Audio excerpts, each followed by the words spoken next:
Hey, what's up, guys? How's it going? Good afternoon. Most importantly, happy holidays. I'm recording this 3 days after Thanksgiving, so I'm a little more fat as fuck than usual. Now we're moving on to Christmas, the big boy holidays, where you accidentally unwrapped your dad's gift to your mom, and it's a kitten, but you forgot to poke holes in the box, so the kitten's dead and rotting. Uh, Something edgy like that. Okay, I'm gonna not go off topic here. For Christmas, I'm gonna do something a little bit unrelated. We're gonna talk about the Atari 2600. I've covered the Intellivision a few times on this channel before because I'm a big television guy. I like to massage it daily, give it those little rubbings and squeeze it. And again, that's besides the point. But the 2600 was the predecessor to the Intellivision, and what many of you would know as the first real game console with interchangeable cartridges and different styles of game besides just two sticks bouncing a little square around. And since the 2600 was basically the evolution of video games, the real first game console, to many people, it's pretty fucking old. It's really old. Older than a lot of people watching, I'd imagine, even. In fact, it's old enough to go on a date with its grandson, the Atari 7800. And because of this age, a lot of these games are very simple.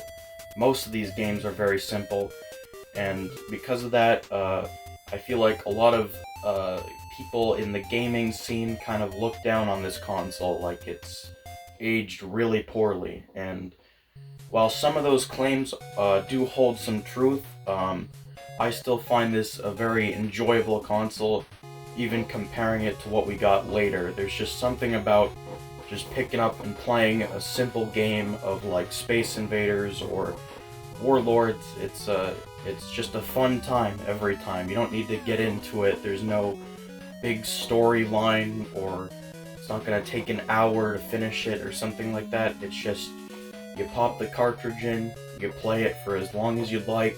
Sometimes that's only 10 to 15 minutes. And for some of the really good games that we're gonna mention here, could be an hour to 2 hours. What you are seeing right here is the original wood grain model.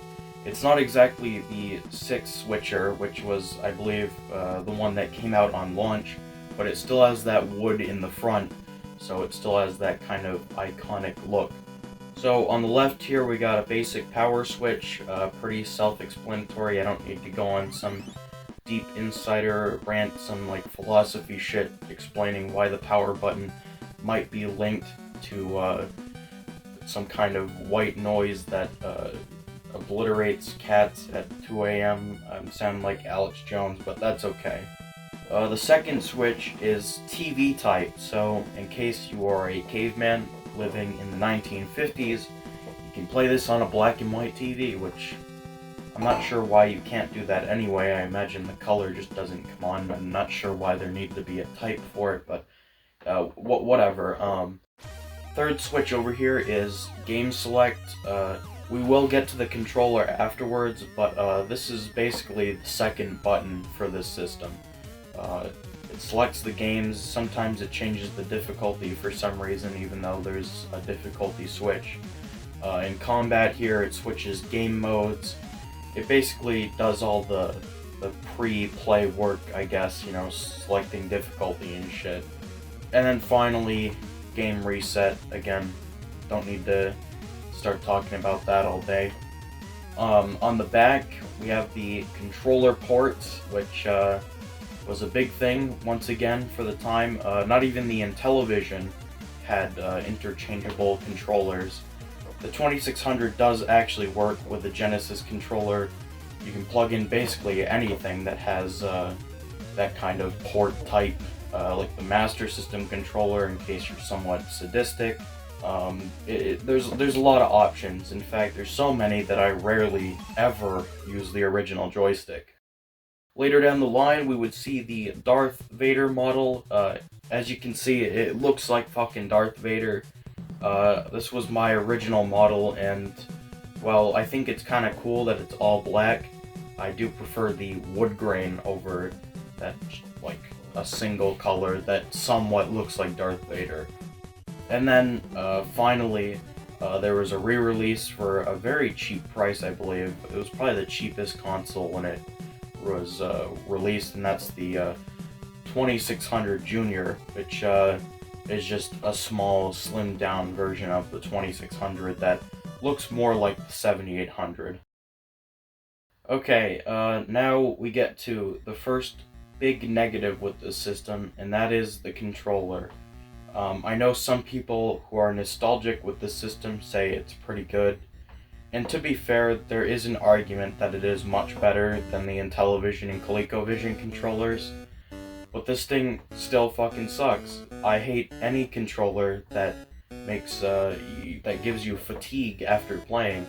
I hate any controller that's super goddamn stiff or is just kind of finicky, doesn't feel very responsive, and I guess that's just the 2600 controller for me. I mean, I guess maybe I've gotten used to the Genesis controller, but then again, the Genesis controller is superior to every controller ever made, so I guess there's kind of a big gap in quality, and maybe if I wasn't able to use that glorious piece of Jesus Bible stuff, then I would actually be okay with the original 2600 controller. But as it is now, it's stiff, it has literally one button, it's just a square with a cock sticking out. Moving on to the most important thing in any video game system, the video games. Okay, so the first game we're going to talk about is the original launch title, and it's called Combat. Yeah, I know, during this era, it was kind of a theme to make the most simple title of all time. Nowadays, it would be Combat Leonard the Third times 14 to the 15th power. One big thing about this game is that it is two-player only, so you gotta have a friend to play it with, and yeah, I did get a friend to play it with, and you know what? It was decent. I'm not gonna say it's like amazing, but it was at least somewhat entertaining. I know this isn't a great showcase of the system, but hey, this was the launch title, the very first game for this system. And for some reason, I think the biggest problem is that there are like hardly any invincibility frames. So as soon as you get shot, you can basically get comboed like over and over again, which is a little bit frustrating. I guess that's just for the tank mode. There are other modes here like flying these planes, which is definitely a lot better because you can't get comboed. But most of it is tanks, and there are a bunch of different game modes. For example, invisible tanks here, which actually was a pretty good idea because one, it's harder to get comboed, and two, you don't know where you are unless you're shooting, so you kind of have to reveal yourself to know where you're going to attack your opponent. Other than that, it's just shoot. Just press a button, hit your opponent with, I guess, some novelties there. It's pretty decent. If you're playing one player, though, you might as well actually watch paint dry. So, one of the big reasons why the 2600 is known mostly fondly today is a little third-party developer called Activision. Nowadays, you know Activision for being just a shitty, mundane Call of Duty publisher, but if you can cross out their modern days, then actually they made some pretty goddamn good games during this era. And of course, one of the most classic games for the 2600 is Pitfall by David Crane. Now, I don't want to trigger some people here. I don't want to send them over to stab my nutsack with a pitchfork. But this game just wasn't that enjoyable for me. Again, we're off to a bad start here. Why am I showcasing games that I'm not that big of a fan of? I mean, it's not really a bad game or anything. It's just it's kind of frustrating and it's really just overly difficult. There are some really like precise platforming sections. Like I think the most annoying sections are the alligators, where you basically have to time it perfectly. There's these pitfalls that like open up. Hey, title drop right there.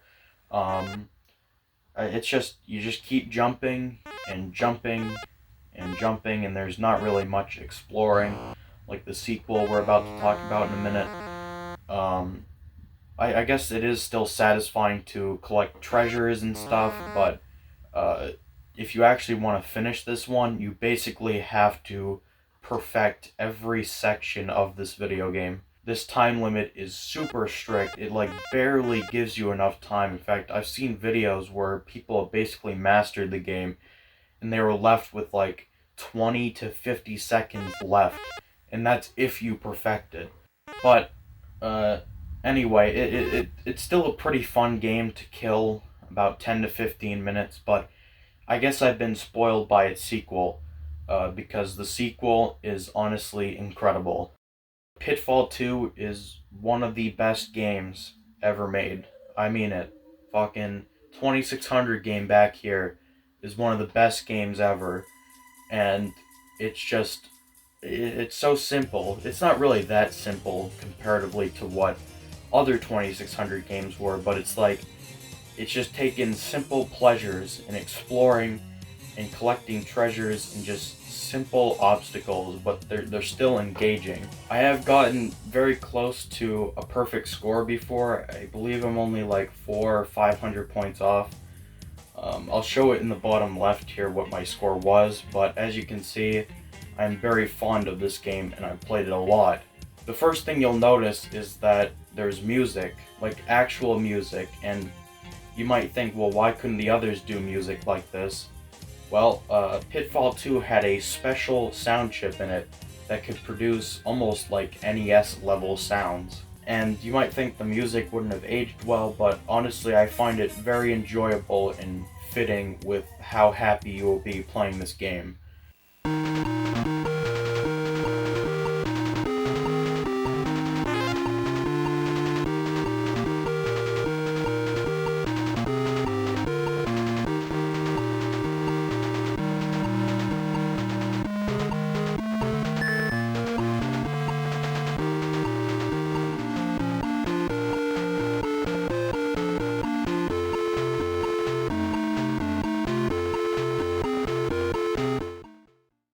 So the whole goal of the game is to just look around, find treasures, but to actually finish it, you need to make this leap of faith here to grab this ring, which I guess might be considered a flaw, but I don't know, I think it's kind of cool. Just, look it up in a guide, and it's almost like Indiana Jones, where you just gotta just make that jump.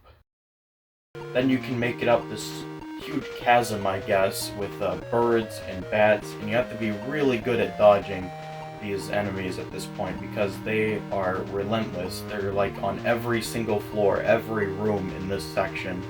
And then when you make it to the top, you get to tap this furry over here, and then you beat the game. You start jumping like a lunatic.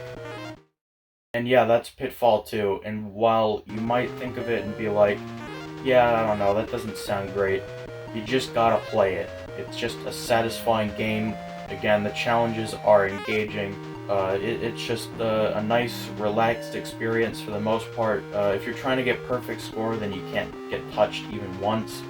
So, I wouldn't recommend that. Then it can get a little bit stressful, but it's a very fun game.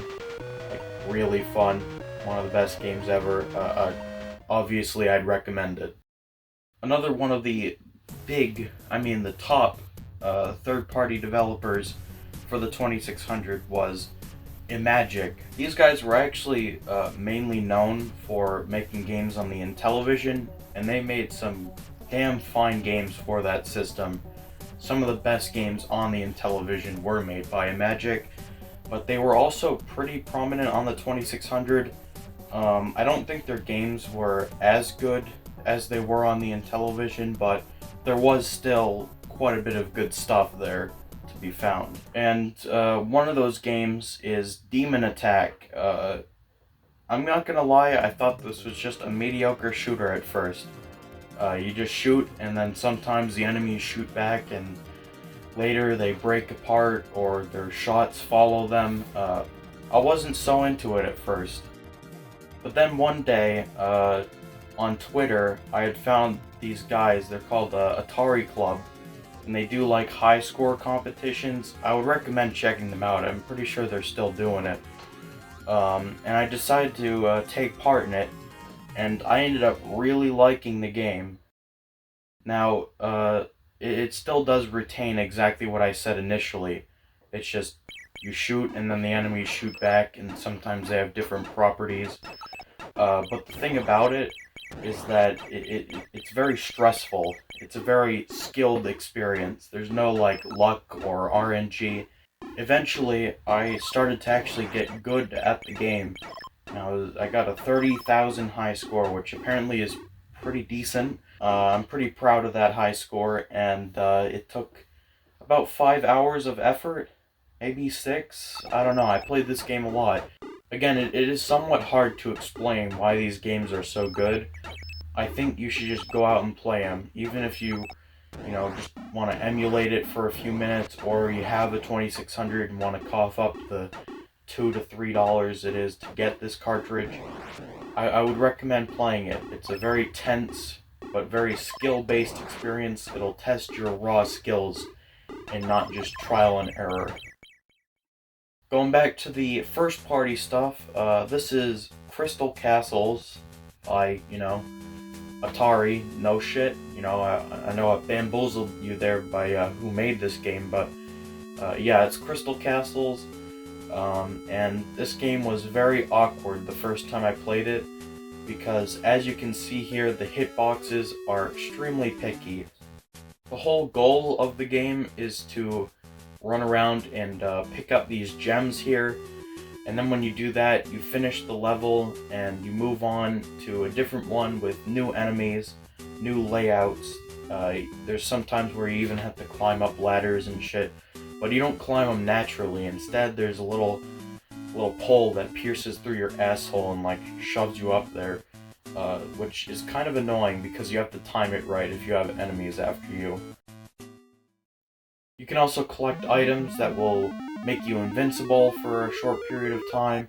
You can also get these things of honey, which if you don't collect them fast enough, these bees come out and chase you. There's also these gem-eating guys, and it kind of seems like they're just there to eat gems, and they don't really chase after you, but there is a way to kill them, and they do give you a lot of points. So when they're eating a gem, you'll see like parts of their body just like light up with like pure red, and then if you just run into them, they will die. But later in the game, there's like a shorter window to do it, so later you'll have to be kind of quick about that. And yeah, even though I wasn't a huge fan of this game at first, I kind of did grow to like it. I like how there's different levels, a bunch of different levels. I think there's like over 20 or something. There's just a big variety. It's almost something you'd see on the Nintendo, including some of these music themes, which sound pretty damn good for the 2600 and definitely fit the style of game.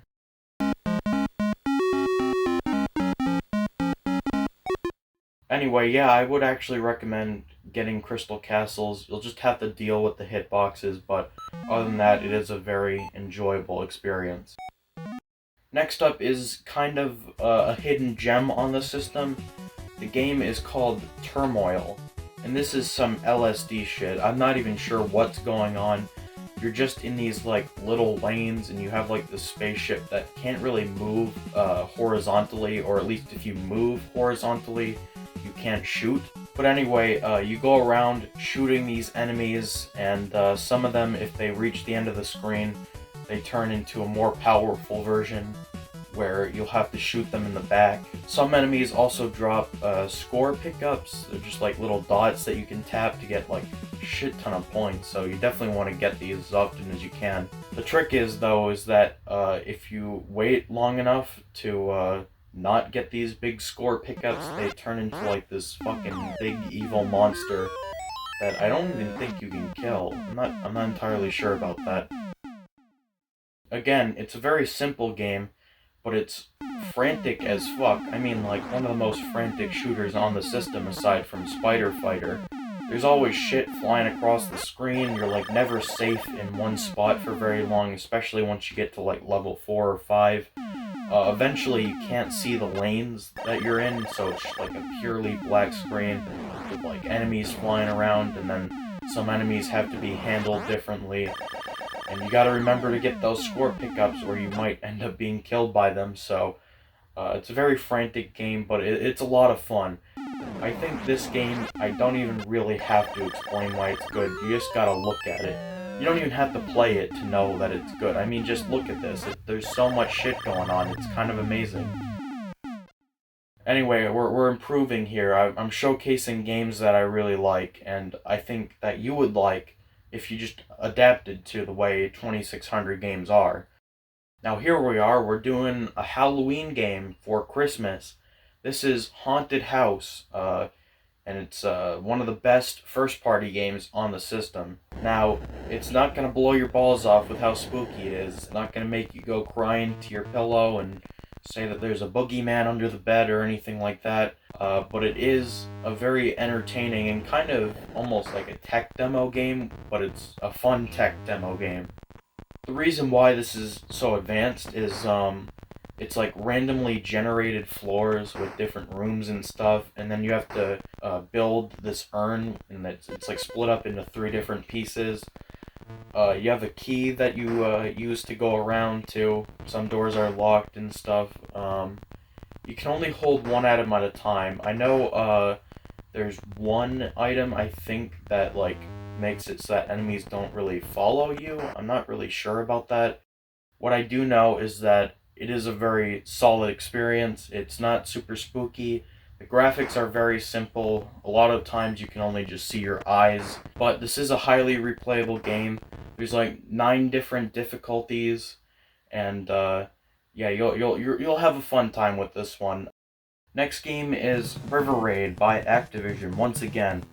And this is another must-have for the system. In fact, it's one of the very few games that I think have actually been going up in price.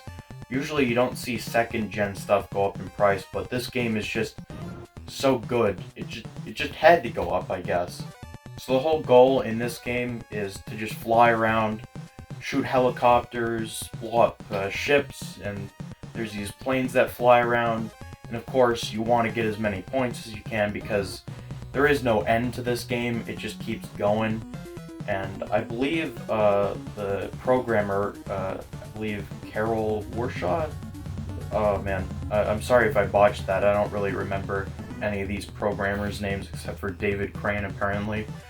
So she did it so where like the code is being generated as you go along. It's kind of hard to explain. I'm kind of an ooga booga caveman here, but the game isn't like all on the card at once. It's just being generated as you go along, which hey, if you know what I'm talking about, then you'll identify it as being really impressive and cool, and I gotta hand it to her. The whole thing that really, I guess, turns River Raid into the game it is right now is 2 things. One, the fuel canisters. So in this game, you constantly have to refuel your plane.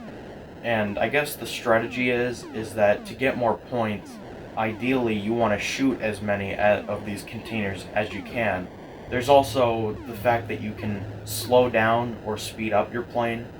So usually what I do is slow down and shoot helicopters as much as possible, but if they are out of reach, you really just want to get the fuck out of there before they like start flying and shit, because it's random whether they will start flying or just like sit there the whole time, which I guess adds some replayability and I guess decreases the trial and error and it's more skill based.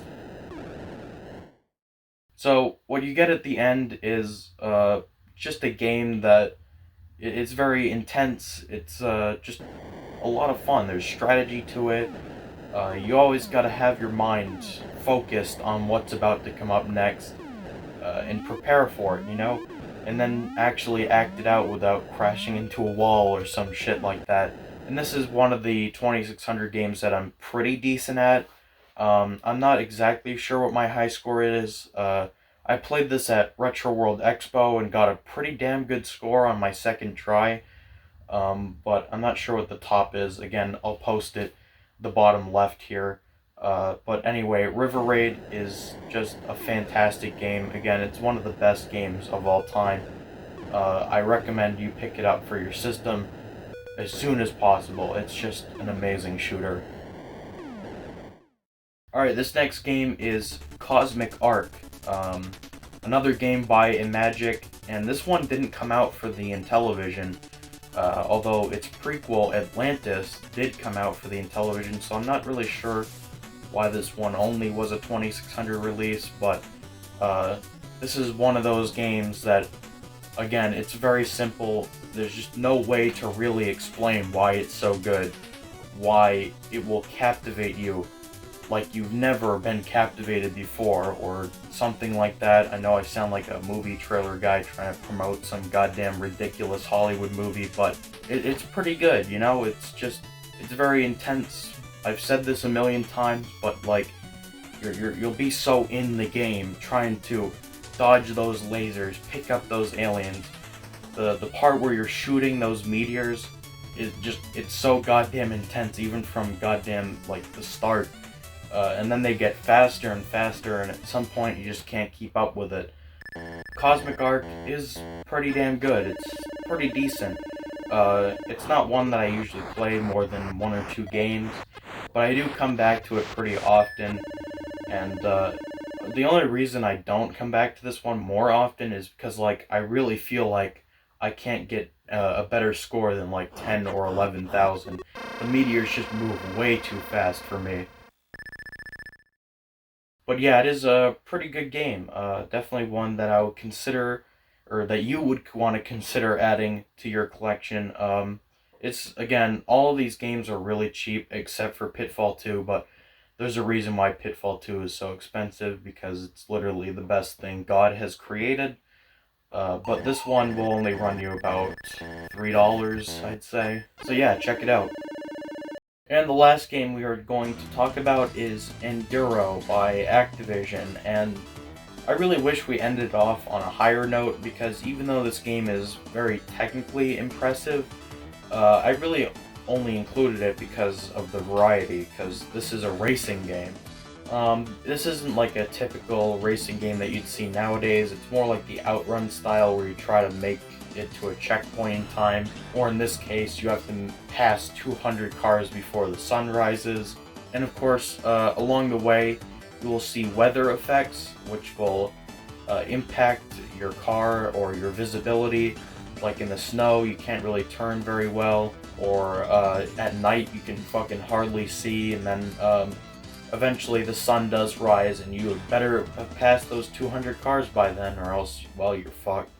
And the next loop, you have to pass 300, and that's usually where I just can't make it any further. I have beaten the second loop once, but honestly, I'm just not very into this game.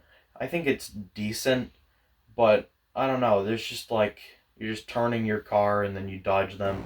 The cool thing is that you can control your speed, so you can kind of play to your own likeness, I guess, unless you're running really far behind, in which case you probably want to go faster.